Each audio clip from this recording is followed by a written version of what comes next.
came on, I had worked with Pete Berg, the director of that, many times before, and he has a certain style of how he likes to shoot things, which is very raw. No rehearsals, really no marks. Basically just get in there and let the actors do it and kind of follow it along with cameras, so to speak, which is the style that I love, because what comes out of that is a very cinematic quality, because it's a very real and raw quality, because you're not setting things up so everything's so perfect. So many of our loved ones were lost 3 years ago. We still wonder where they went and why. Pete wanted it shot in a certain way, no dollies, no cranes, no big, cinematic shots. We wanted to be with the characters kind of in their heads, and a lot of handheld, and a lot of just kind of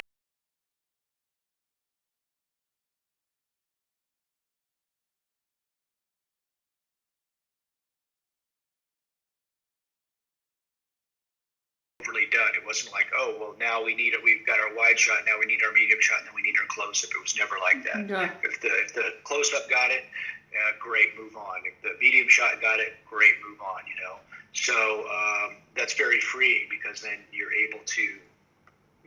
dancing kind of with the actor. Now everywhere I look, all I see is what's gone. I think they enjoyed the freedom too, especially the way we originally started shooting it.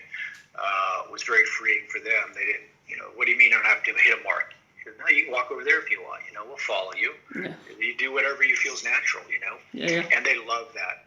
And because of that, I think there's some amazing performances, because people got outside themselves that just really dug into the character. I could sit around and cry about how the world ended, or I could start it up again. You still get a script, and you get the sides and what you're shooting that day, and the description might be, Kevin walks through the front door and hits the alarm. So there's the door, there's the alarm, and he may come in and do a little bit looking around. See, I don't want to say we didn't do rehearsals. We didn't do formal rehearsals. He may come in and say, well, I'm going to do this, and then I'm going to tap it like this, then I'm going to go sit down, or whatever. What the scene was still written, so you knew where it was going to be and kind of what was going to happen. And then you kind of let the actors work it out. And then camera-wise, we would just kind of know, okay, well, here's the door. He's going to come in this way. That. So how can we cover that? So if we had a couple cameras, you may have one on the inside, one on the outside, or maybe there's one up high somewhere down the stairs. You see him come through the door, and then the other one's tighter over here. So you can cover it that way, because you know where they're going to go. You're not sure how they're going to do it, but you have an idea in the location. The ground shakes.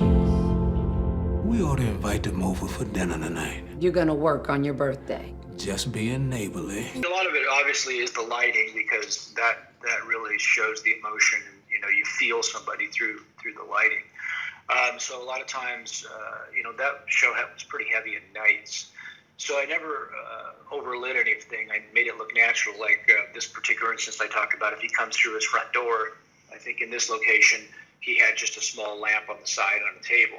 So most of the time, that would be the only source. If I need a little bit more somewhere else, if he was going to turn away from that or whatever, then I'd add a little bit of something.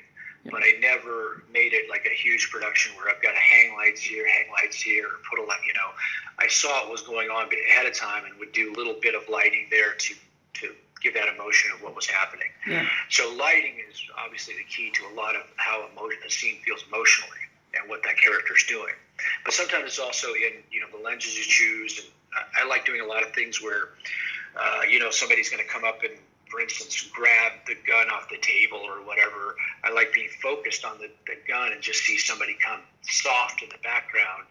And then sometimes you rack focus to them or not. Maybe you just see the hand pick it up and you walk away.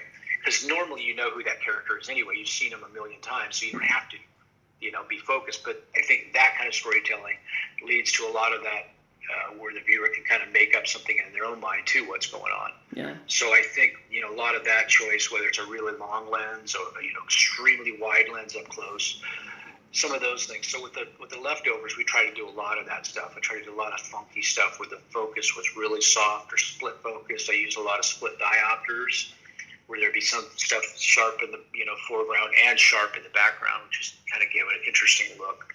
So we played around with it. It was a real nice opportunity to do some pretty fun and freeing stuff on that show.